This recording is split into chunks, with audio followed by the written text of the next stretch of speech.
un rapport entre deux figures de la négation qui sont au service de la défense du moi. Et d'une certaine manière, ce rapport du paradoxe et de l'humour, on trouve déjà chez Freud dans son travail sur la négation cette dimension donc cette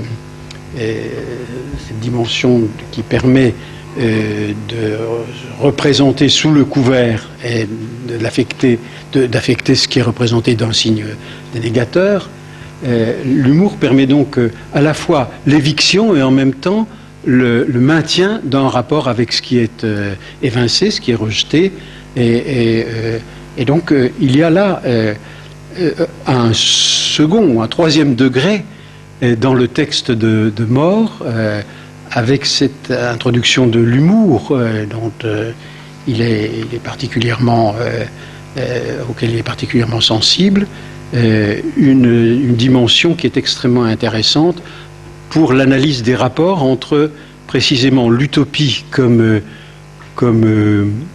manière de se défendre contre l'angoisse et l'utopie comme système beaucoup plus radical de défense. L'un fondé sur la dénégation, peut-être, et l'autre davantage sur le déni. Et sur le déni de l'histoire, sur le déni de la violence, etc., sur le clivage, etc. Au fond, cet humour chez Thomas More, qu'il manifeste à d'autres reprises dans d'autres textes, dans ses dialogues avec Erasme, par exemple, ce parti pris de l'humour lui permet de se dégager lui-même de ses prétentions à proposer un système universel, et pérenne et définitif. Comme s'il déjouait lui-même sa propre création, et comme s'il essayait de faire perdre un peu la tête au lecteur en lui montant une sorte de piège. Et voilà ce que je pouvais vous dire parmi d'autres choses sur l'utopie. Et on pourrait prolonger cette réflexion par les analyses que Michel Foucault, par exemple, a présentées dans Surveiller, punir du système pénitentiaire, et notamment de l'analyse dans la dernière partie de son texte du Panopticon de Jeremy Bentham. Contrôler, surveiller, maîtriser. Dans un autre texte, j'avais travaillé justement sur cette utopie des enfants, des 7-8 ans, quelque chose comme ça, sur cette utopie, en mettant en relief la dimension de la métrique, de la mesure, de la symétrie dans ce qu'ils étaient en train d'élaborer. C'était une utopie de rêveur, c'était une utopie ponctuelle, c'était une utopie de rêveur constant.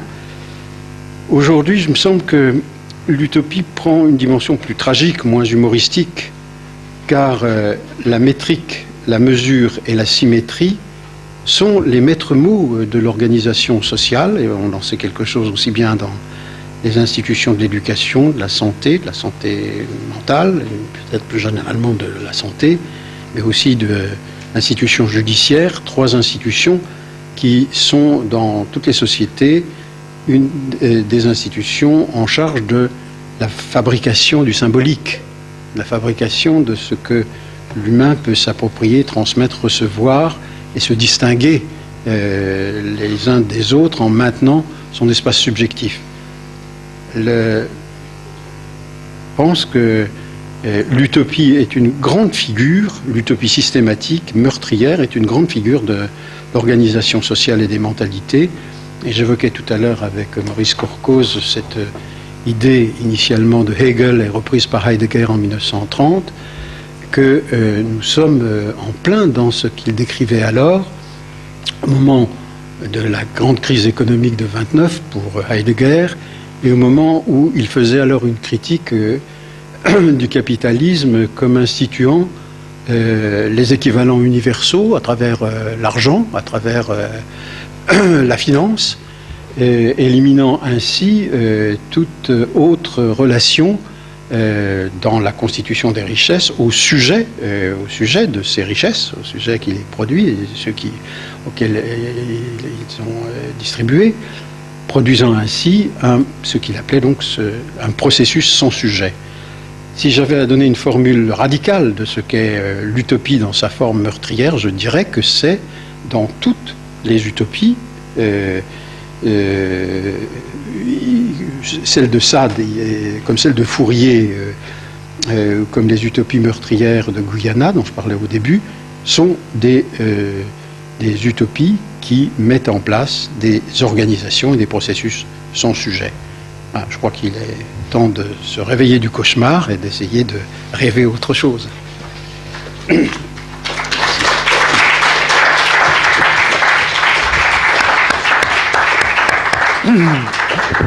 Merci beaucoup René, merci beaucoup pour cet exposé dense, brillant, où je suis à nouveau, comme à chaque fois, enchanté, jaloux de ce cheminement de parallèle entre la clinique, cette adolescente en pleine période de changement qui construit son utopie, la clinique et la théorisation extrêmement riche, nourrie de tout ce qui peut la nourrir, la philosophie, la sociologie, la littérature. Bon, je ne vais pas simplement dire mon enchantement, je sais qu'il y a des désenchantés ici, puisque je vois d'ici un certain nombre d'anciens post-68ards trotskistes et de jeunes écolos postmodernes qui ont dû penser, réfléchir, raisonner à ce que tu as pu dire sur un certain nombre des utopies anciennes et peut-être nouvelles. Mais avant de leur donner la parole, avant de donner la parole à la salle, nous allons donner la parole à Anne-Marie Smith pour la discussion. Merci. Je ne suis pas une des enchantées de 68. Non, non, je parlais que de la salle, Anne-Marie. Merci beaucoup, Onekaz, pour cette réflexion si riche sur l'utopie et l'utopia de Thomas More et pour toutes les perspectives qu'elle nous ouvre, tant philosophiques que politiques, psychanalytiques et humaines. Je ne vais pas pouvoir les reprendre toutes. Je me suis donné la liberté d'insister sur certains points. Ce que me semble souligner votre communication de si fondamentale, tout d'abord, eh bien, cette correspondance herméneutique que l'on peut tracer entre les structures et comportements politiques et ceux du psychisme. Et l'intuition que j'ai eue en vous lisant, écoutant, est celle de la nécessité pour les deux ordres, psychique et politique, de maintenir en tension constante et l'espace utopien comme espace de pensée et ses heures à la réalité. J'ai eu à ce titre une association littéraire qui donne le fond de mon questionnement, mais que je vais garder en arrière-fond pour d'abord tenter de m'adresser plus directement à ces questions fondamentales que vous me posez. Donc je la garde en arrière-fond pour l'instant. Alors, vous nous parlez de la crise qui précède aux deux niveaux, psychique et politique, la construction d'une utopie, que cela soit sous la forme d'un invivable politique ou religieux. Oui, pour ce qui est du politique, les guerres du Péloponnèse pour Platon, l'effondrement de l'Empire romain et les échecs du christianisme pour saint Augustin, la montée du protestantisme et de la contre-réforme pour Thomas More, comme l'effondrement psychique qui précède les constructions imaginaires. Mais j'ai pensé que l'effondrement psychique qui précède les constructions imaginaires, dont vous parlez, toutes les utopies créées par des enfants et des adolescents en témoignent, et vous nous parlez plus tard du texte de l'utopie comme une élaboration critique de la crise. Souvent, ces effondrements psychiques sont inconscients ou occultés, voire oubliés. Donc, cela m'a rappelé Pierre Aulagnier dans La violence de l'interprétation, pour qui la mise en scène de l'origine du fantasme dans le délire et l'intensité qui le caractérise est une mesure de la violence originaire qui le précède.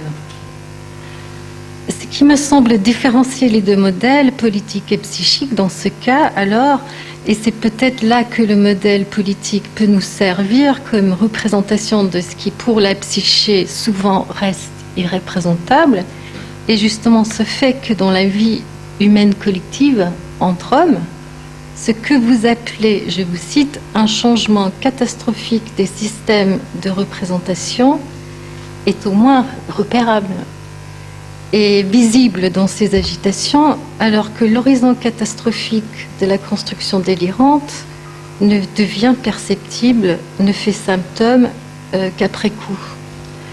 On ne peut que n'avoir de cesse de reconstruire le lieu de cet horizon-là. C'est peut-être un premier point de discussion. Je voudrais reprendre aussi la question de l'utopie comme le lieu d'un non-lieu, hors du temps, hors de l'espace connu, et insister à la fois sur la nécessité absolue de ce lieu comme refuge d'un danger réel, comme retrait, et en même temps sur les dangers que cela encourt, tant sur le plan politique que psychique, et que vous avez souligné, d'une perte de la réalité entraînant le risque d'une chute dans le système totalitaire, d'une part, ou dans la folie de l'autre, ce qui revient à la même chose.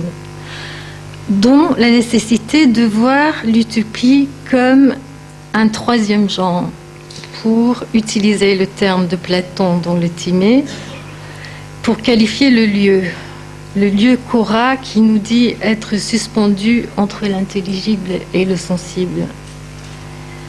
Je le cite, enfin, il y a toujours un troisième genre, celui du lieu, il ne peut mourir et fournit un emplacement à tous les objets qui naissent.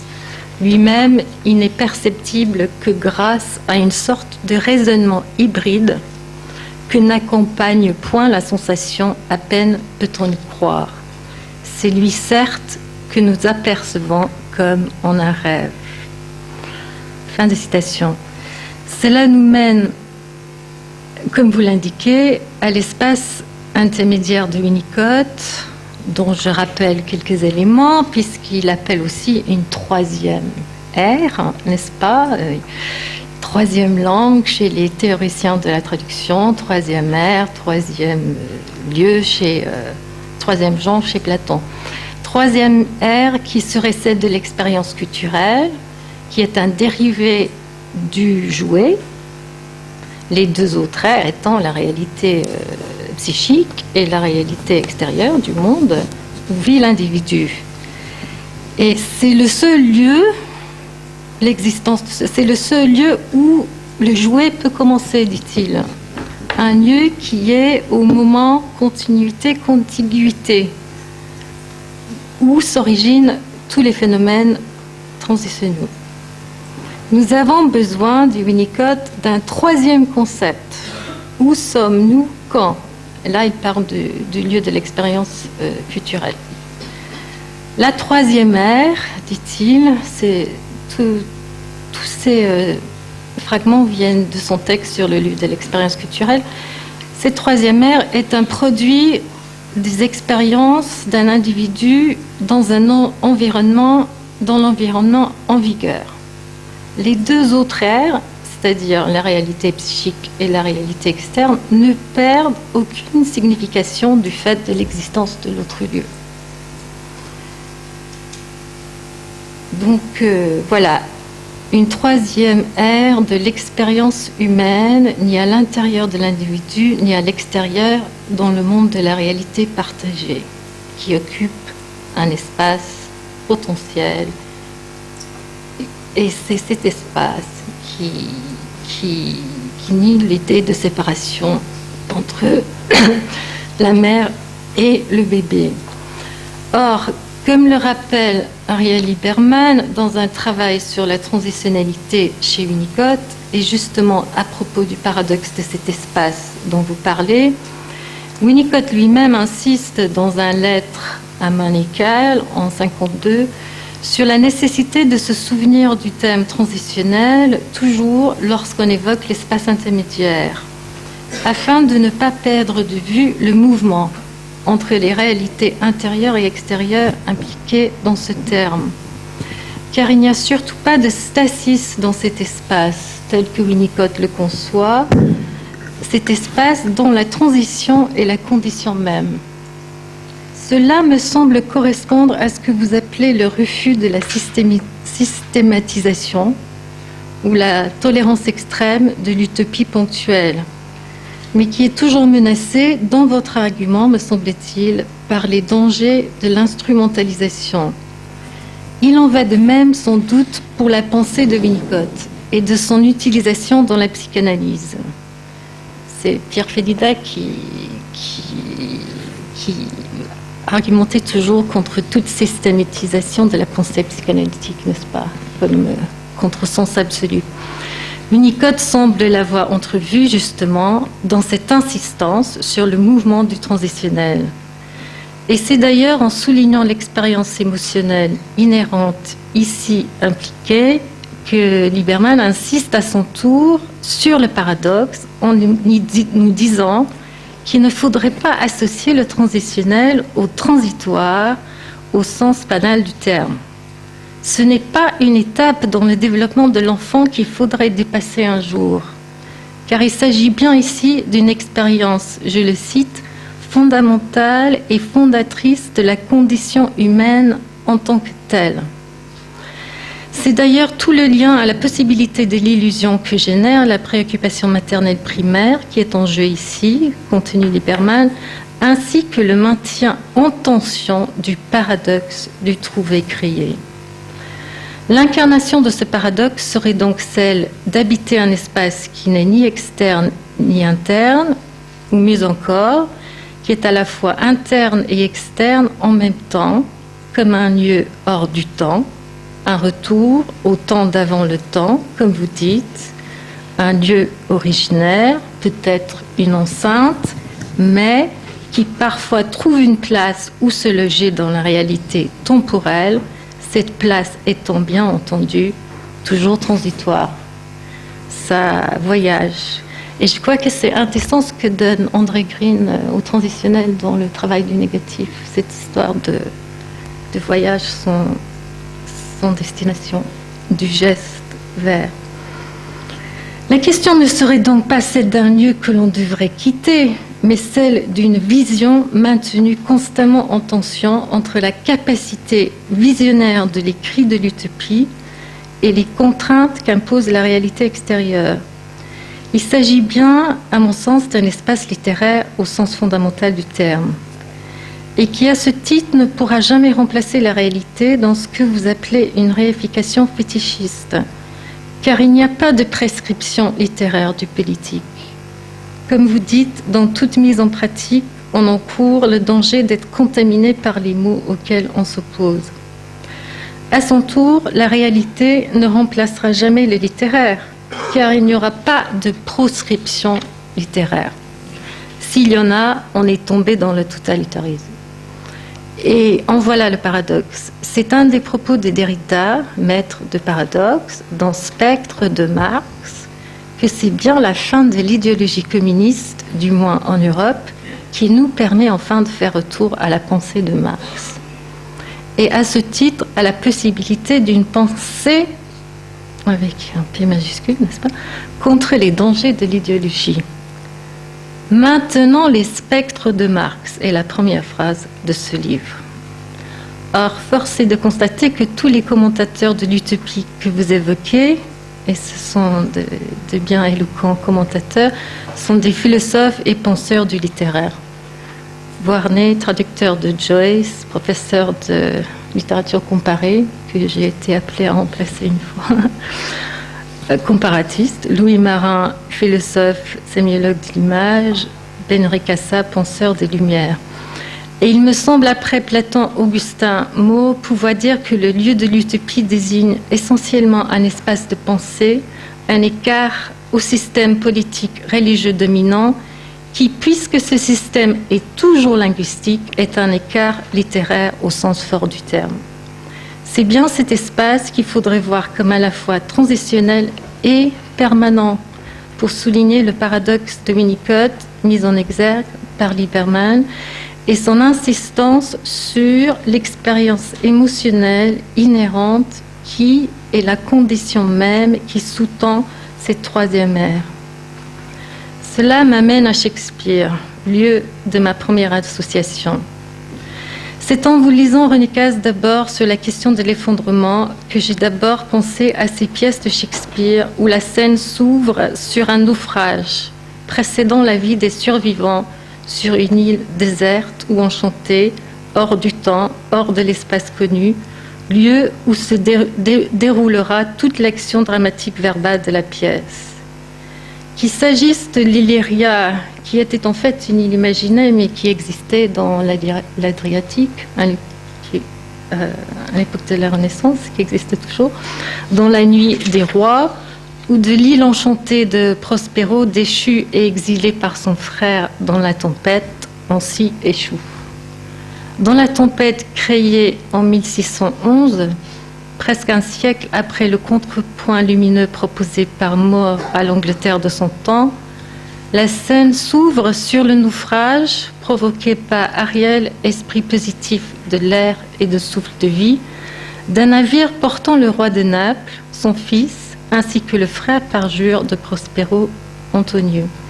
Se servant de sa magie et de l'illusion du pouvoir littéraire de ses livres, Prospero fait subir aux trois personnages échoués sur l'île diverses épreuves destinées à les punir de leur traîtrise, mais qui ont également un caractère initiatique. J'y reviendrai, mais je voudrais d'abord insister sur 2 points. Le premier, en lien avec ce que vous dites dans la continuité de Winnicott, de l'utopie comme lieu paradoxal de jeu et de contrainte, ce qui rappelle à son tour la pensée des Lumières et de Rousseau, des contraintes libératrices. Mais vous nous dites que More finit par nous y contraindre, arrêter en quelque sorte. Car je vous cite, « Nous touchons là au paradoxe central de l'utopie, proposer un changement tel que plus aucun changement n'est possible. »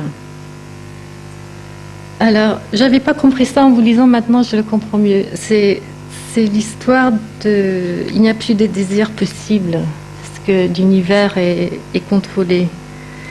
Et le deuxième point serait celui de votre conclusion, où l'utopie serait un rêve qui exclut le rêveur, ce que vous avez évoqué tout à l'heure en parlant d'un lieu sans sujet.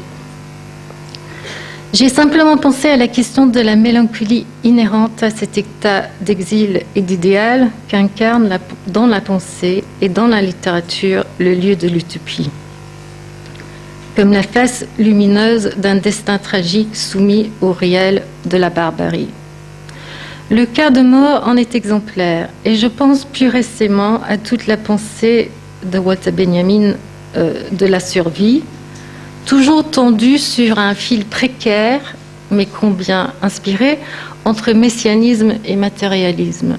Et je me demande s'il ne faudrait pas, dans la continuité de Benjamin et dans les mots de Steiner, pour qui nous sommes tous des êtres de frontières, n'est-ce pas, dont après Babel, restaurer à ce texte mort son statut de traduction et à lui son statut de traducteur, c'est-à-dire le statut d'une pensée et d'un penseur né de la rupture, de la barbarie et conçu pour la traverser.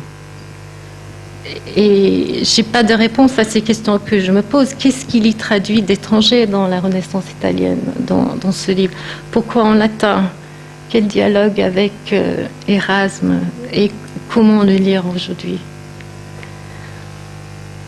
Pour conclure, je reviens vers l'île enchantée de Prospero et de ses livres, de Shakespeare, dont La Tempête était la dernière pièce, et à un épilogue qui a souvent été lu comme l'adieu de Shakespeare au théâtre. Mais il n'en est rien, car tant que nous la lisons, l'écoutons et l'interprétons, il me semble que l'île de cette œuvre est un lieu d'exil permanent, nécessaire et renouvelable. Alors je vous lis quelques vers de cet épilogue. Tous mes charmes sont abolis, et voici que j'en suis réduit à mon seul pouvoir, combien pauvre. Serais-je ici captif du vôtre ou renvoyé dans mon pays? Moi qui ai Naples reconquis et mon pardon donné aux traîtres, sur ce roc nu me faut-il être? Non pas. Vous m'allez libérer de vos bonnes mains secourables en exhalant un souffle aimable qui vienne mes voiles gonflés. Sans quoi, c'est que j'aurais manqué mon but, lequel était de plaire. Sans plus d'esprit pour gouverner, ni de magie pour enchanter, il faudra que je désespère. Merci.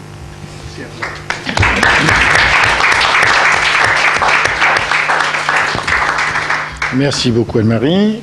René, tu veux commenter? Oui, tout d'abord, Anne-Marie pour son commentaire généreux. On va te donner le micro, René, pardon.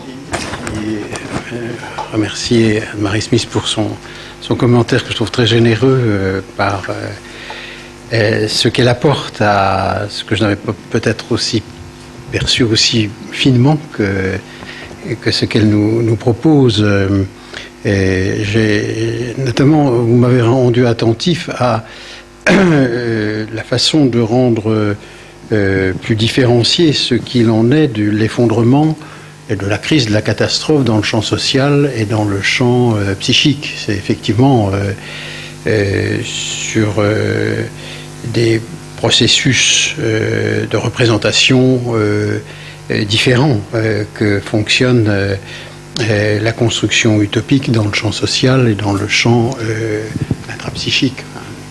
Et, cependant, l'un et l'autre, même si le ressort n'est pas dans la même temporalité, le ressort de ce qui fabrique l'utopie n'est pas dans la même temporalité dans ces deux espaces, ils sont des émergences qui proposent des mises en représentation et plus précisément avec la capacité de l'utopie de donner à ces représentations une dimension figurable par justement le jeu d'espace, le jeu du transit et l'agencement même de cet espace dans sa concrétude, même si c'est un espace qui demeure à la lisière de l'onirique pour ce qui est de la construction psychique. Ce qui est le ressort reste quand même, y compris dans le champ social, comment dire, renvoie de toute façon à un travail en amont sur ce que l'utopie a eu comme intention de pointer, de représenter, de figurer. Ça n'est pas aussi lisible aussi visible même qu'on pourrait s'attendre. Je crois que d'une certaine manière, de la même manière que Madeleine ne sait pas, ou comme dit Freud, elle sait d'un savoir qu'elle ignore, et que le travail de la thérapie va rendre actuel, va permettre de symboliser ce qui est déjà pré-symbolisé dans sa construction. De la même manière, dans le champ social et des grands créateurs d'utopie, ce qu'ils construisent n'est pas tout entier disponible à la visibilité des processus qui y conduisent. Il reste une part justement obscure, incertaine, et je trouve que le génie de Mort, c'est précisément à travers le personnage de Raphaël d'avoir à la fois soutenu cette critique, puisque bon, il est aux premières loges, et en même temps, par le truchement de Raphaël et la présentation de sa construction, réintroduit de l'ambiguïté, de l'obscurité, justement dans ce changement que j'appelais tout à l'heure de manière un peu excessive à 360 degrés, et qui consiste précisément à vouloir évacuer la violence, mais en la réinstituant ailleurs, d'une certaine manière. Mais je serais, je crois, plus attentif à ce travail de l'après-coup, à la différence des modalités du travail de l'après-coup dans le champ social et dans le champ psychique. Et c'est peut-être justement dans les tentatives de réalisation de l'utopie, lorsqu'elle devient systématique, que ce qui était resté dans la crypte, en quelque sorte, ou dans les fondations de la critique utopique deviennent plus manifestes. À savoir donc justement ce retournement catastrophique qui ne parvient pas à se débarrasser de la catastrophe, qui la reproduit, qui la répète, qui revient, insiste, et finalement finit par défendre un système qui doit fonctionner tout seul. C'est pourquoi je faisais allusion à ces processus sans sujet, d'une certaine manière. Des gens comme Ivan Illich, par exemple, en 68-70, où je pense que, il me semble me souvenir que chez Bion, on a aussi des indications sur ce retournement moi, je rapporte d'une certaine manière à la façon dont le retournement pulsionnel fonctionne aussi dans la création de ces objets sociaux ou de ces objets littéraires et dans les institutions, le retournement des buts pulsionnels qui, d'être des buts ordonnés aux pulsions de vie, de liaison, comme c'est aussi le cas dans ces grandes institutions dont je parlais tout à l'heure, notamment lorsqu'il s'agit aussi de soigner, eh bien toute la dimension du détruire, toute la dimension d'occulter le travail de la connaissance par un travail de l'ignorance, comme c'est aussi le cas dans l'école, et c'est ce que Illich avait montré et à propos de l'école et à propos de l'hôpital, eh bien ce renversement, ce retournement des buts, on peut l'observer aussi dans le moment où les premières communautés chrétiennes se transforment en une église et deviennent donc aussi des appareils qui ne parviennent plus à tenir les promesses de ce qui avait été inscrit dans la communauté, de la même manière que lorsque le mouvement psychanalytique se fige et devient une institution rigide qui empêche la créativité analytique, on a aussi affaire à ce processus de destruction de ce qui a été dans le temps effervescent, dans le temps instituant, d'une certaine manière l'institution d'un lieu autre pour penser, d'un lieu autre pour transmettre, d'un lieu qui fasse droit précisément au désir, à la liaison, à la libido, etc. Et puis bon, ça se retourne, ça se transforme dans le contraire et ça... L'important serait d'accueillir ce lieu de l'utopie justement comme une favela. Oui, c'est ça, voilà. Alors, c'est les enfants dont tout vous à fait, avez parlé. tout à fait, tout à fait. Ce serait de... Oui, oui, oui, oui, oui. Et... oui, j'étais tout à fait sensible à ce que vous dites à partir de... On a traduit en français la localisation de l'espace de l'expérience culturelle. C'est ça. Oui, je dirais. Le lieu, hein, oui, c'est ce que j'entendais. Sauf que tout le monde, enfin personne n'a réussi à la suite de Winnicott et de la traduction de Pontalis du texte de Winnicott.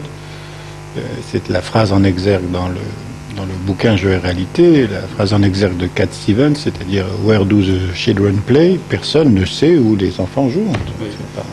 Sur la plage.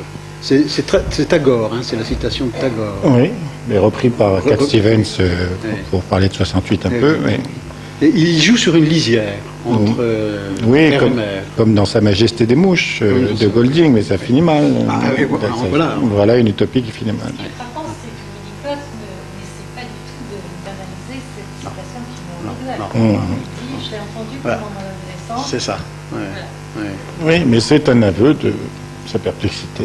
Il ne sait pas où les enfants jouent. Et il ne décide pas, oui. Il ne sait pas. Est-ce qu'il dit qu'il ne sait pas? Disons avec Winnicott que ça reste indécidable. Oui, c'est ça. Voilà. Comme ça, c'est un paradoxe de plus. Mais bon, enfin, c'est pas localisable aussi facilement. Oui, mais justement, enfin, à la fois dans ce... Oui. Et la réduction de ce paradoxe produit... Absolument. Des fétiches. Greenock a bien montré ça. Soit des fétiches, soit elle fait exploser le système qui n'a plus sa fonction. Oui. Ça veut arriver à la pensée psychanalytique. Ah, oui. Ah oui. De fétichiser. Oui. Alors, donnons la parole à la salle. Vous annoncez votre passé militant. Je vais lancer René Caès sur l'institution en héritage et ce moment où vous nous faites travailler sur le travail fait par un petit groupe parce qu'il a à se confronter à son héritage. Mais auparavant, pour situer ce que je voulais dire, je vais dire 2-3 éléments personnels. À 4 ans, j'étais à Orléans en ruine, Gien, Briard, au Havre, et ensuite j'ai vu la reconstruction. J'avais un oncle qui, et j'ai vu ses papiers pendant la guerre prisonnier, griffonnait des textes sur le Bauhaus. C'est-à-dire que tout ce qui était en possibilité était là, griffonné sur des notes. Le Conseil national de la résistance, à un moment donné, a une utopie dont nous bénéficions, ou on essaie de bénéficier, au niveau de la sécurité sociale et de l'assurance maladie.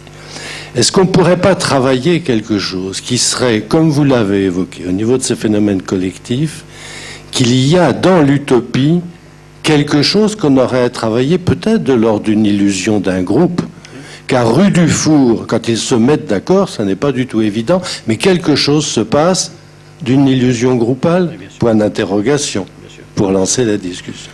Deuxième élément plus terrible, il y a 3 semaines est sorti le film autobiographie de Ceausescu. Film admirable de 3 heures dans lequel on voit des montages et on voit l'évolution de ce que vous avez évoqué. Cette utopie, au point qu'à un moment donné, ce dictateur dit il faut produire plus et manger moins, baisser la température des appartements. C'est-à-dire là, la maîtrise, on la voit. Et elle est vraiment... C'est glaçant, la manière dont les choses sont illustrées. Autre utopie, c'était la séparation de la neurologie et de la psychiatrie.